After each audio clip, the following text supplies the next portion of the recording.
എല്ലാവർക്കും KTU ദൈവം എന്ന യൂട്യൂബ് ചാനലിൻ്റെ മറ്റൊരു വീഡിയോയിലേക്ക് സ്വാഗതം. നിങ്ങൾ ആദ്യമായിട്ടാണ് ഈ ചാനൽ കാണുന്നതെങ്കിൽ മറക്കാതെ സബ്സ്ക്രൈബ് ചെയ്യുക. സബ്സ്ക്രൈബ് ചെയ്ത ശേഷം തൊട്ടടുത്തുള്ള ബെല്ലൈക്കൺ കൂടി എനേബിൾ ചെയ്ത് വെച്ചാൽ ഞങ്ങൾ അപ്ലോഡ് ചെയ്യുന്ന വീഡിയോ നിങ്ങൾക്ക് നോട്ടിഫിക്കേഷനായി എത്തിച്ചേരുന്നതായിരിക്കും. എഞ്ചിനീയറിംഗുമായി ബന്ധപ്പെട്ട A to Z കാര്യങ്ങളായിരിക്കും നമ്മളുടെ ചാനലിൽ അപ്ലോഡ് ചെയ്യാൻ പോകുന്നത്. അപ്പോൾ നമുക്ക് വീഡിയോയിലേക്ക് കിടക്കാം. കീമിൻ്റെ ട്രയൽ അലോട്ട്മെൻറ്റ് ഇന്ന് രാത്രി അല്ലെങ്കിൽ നാളെ പ്രസിദ്ധീകരിക്കാൻ സാധ്യതയുണ്ട്. എല്ലാവരും ഓപ്ഷൻ രജിസ്ട്രേഷൻ എല്ലാം കംപ്ലീറ്റ് ആക്കിയെന്ന് വിചാരിക്കുന്നു. അങ്ങനെയാണെങ്കിൽ ട്രയൽ അലോട്ട്മെൻറ്റ് നിങ്ങൾക്ക് കാണാൻ വേണ്ടി സാധിക്കും. ട്രയൽ അലോട്ട്മെൻറ്റിൽ നിങ്ങൾക്ക് കിട്ടിയ സ്ഥലം തന്നെ ആവണം എന്നില്ല ഫസ്റ്റ് അലോട്ട്മെൻറ്റിൽ നിങ്ങൾക്ക് കിട്ടേണ്ടത്. ഈ ട്രയൽ അലോട്ട്മെൻറ്റ് നടത്തുന്നത് എന്തിനാണെന്ന് വെച്ചാൽ കീമിൻ്റെ അലോട്ട്മെൻറ്റ് നിശ്ചയിക്കുന്ന ഒരു സോഫ്റ്റ്വെയർ ആണ്.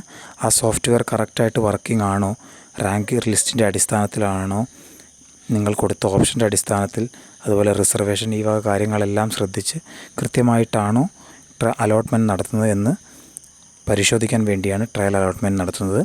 അപ്പോൾ ട്രയൽ അലോട്ട്മെൻറ്റിൽ നിങ്ങൾക്ക് ഏതെങ്കിലും നിങ്ങൾ വിചാരിച്ച കോളേജ് നിങ്ങൾക്ക് കിട്ടിയില്ല എന്നുണ്ടെങ്കിൽ വിഷമിക്കരുത്. അത് ട്രയലാണ്. ട്രയൽ കിട്ടിയ സ്ഥലമല്ല നിങ്ങൾക്ക് ഫസ്റ്റ് അലോട്ട്മെൻറ്റിൽ കിട്ടാൻ വേണ്ടി പോകുന്നത്. അതുതന്നെയല്ല നിങ്ങൾക്ക് സെക്കൻഡ് അലോട്ട്മെൻറ്റിൽ കിട്ടാൻ വേണ്ടി പോകുന്നതെന്ന് ഓർക്കുക. അപ്പോൾ നിങ്ങളെല്ലാവരും ട്രയൽ അലോട്ട്മെൻറ്റ് നോക്കുക. ഇത് ജസ്റ്റ് സിസ്റ്റം കറക്റ്റായിട്ട് വർക്കിംഗ് ആണോ എന്ന് നോക്കാൻ വേണ്ടി മാത്രമുള്ള ഒരു അലോട്ട്മെൻറ്റാണ്. അപ്പോൾ എല്ലാവരും അത് നോക്കുക, ശ്രദ്ധിക്കുക. അപ്പോൾ ഈ വീഡിയോ ഇൻഫോർമേറ്റീവായി തോന്നുകയാണെങ്കിൽ ഷെയർ ചെയ്ത് നിങ്ങളുടെ കൂട്ടുകാരിലേക്ക് എത്തിക്കുക, ലൈക്ക് ചെയ്യുക, സബ്സ്ക്രൈബ് ചെയ്യുക. നന്ദി.